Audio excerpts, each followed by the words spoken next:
नमस्कार मित्रों, मैं यह वीडियो बना रहा हूं सम्राट के 100 दिन। बिहार के मुख्यमंत्री पद पर बैठे हुए कल सम्राट चौधरी को 100 दिन पूरे हुए।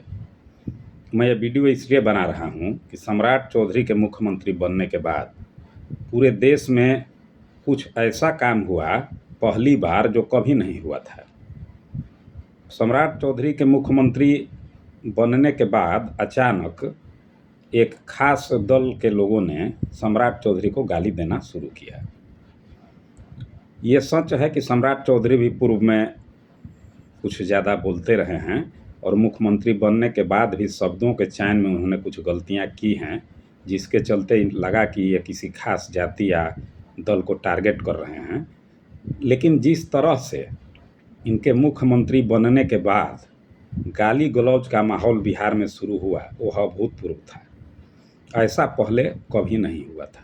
लालू जी भी जब मुख्यमंत्री बने थे तो पूरा बिहार खुश था कि कांग्रेस से मुक्ति मिली। लालू जी को भी लोगों ने गाली देना या विरोध करना तब शुरू किया जब मंडल आयोग का मामला आया और समाज जाति पाति में बंट गया। नीतीश जी के लंबे शासनकाल में समाज में जाति को लेकर के कोई बहुत बड़ा विरोध नहीं था। बावजूद इसके सम्राट चौधरी के मुख्यमंत्री बनते ही सबसे पहले राजद के लोगों ने और उसके बाद बड़ी ही आश्चर्यजनक तरीके से फॉरवर्ड के कुछ जातियों के लोग, जो कि बीजेपी के वोट बैंक माने जाते हैं, उन्होंने सम्राट चौधरी को लेकर के घोर विरोध करना शुरू किया। ये अपने आप में आश्चर्यचकित करने वाला मामला था। आखिर सम्राट ने ऐसा क्या किया कि सारे लोग गाली देने लगे इनको? वो गाली दे रहे हैं जो भाजपा के वोटर हैं। इस मामला को समझना जरूरी है। इसलिए जरूरी है कि बिहार की बहुत बड़ी आबादी, लगभग 40 से 45% की आबादी छोटे छोटे जातियों में बंटी हुई वो आबादी है जो बिहार के मुख्यमंत्री पद पर किसी भी ऐसे व्यक्ति को बैठे हुए देखना नहीं चाहती कि जिसके वहाँ बैठने से समाज में कोई सामाजिक असंतुलन पैदा हो, कोई खास जाति गुंडागर्दी करने लगे। वो नहीं चाहते। उन्हीं की ताकत थी कि नीतीश जी 20 वर्षों तक बिहार के मुख्यमंत्री पद पर बैठे रहे, वरना उनके जाति की क्षमता 10 विधायक जिताने की भी नहीं है। तो ऐसे परिस्थिति में सम्राट चौधरी के मुख्यमंत्री बनने के बाद राजद और कुछ फॉरवर्ड जातियों के लोग अचानक गाली गलौज पर उतर गए और ये स्थिति यह बनी कि बिहार सरकार को अभी 5 दिन पहले सोशल मीडिया पर गाली गलौज करने के लिए कठोर दंड देने का कानून बनाना पड़ा। क्यों हुआ ऐसा? इसके पीछे वजह यह है कि लालू जी के बाद नीतीश जी ने 20 साल तक बिहार की सत्ता संचालन किया। नीतीश जी के बाद खास करके राजपूत ब्राह्मण भूमिहार को यह उम्मीद था कि बीजेपी की सत्ता आएगी तो हमारे मुख्यमंत्री बनेंगे। लेकिन मुख्यमंत्री बन गए सम्राट चौधरी।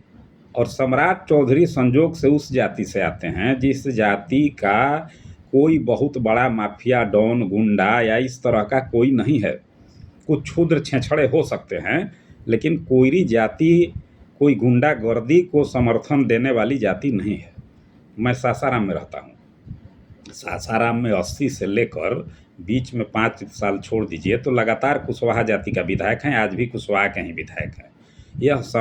यह सासाराम विधानसभा और शहर पूरी तरह से कुशवाहा बहुल्य है।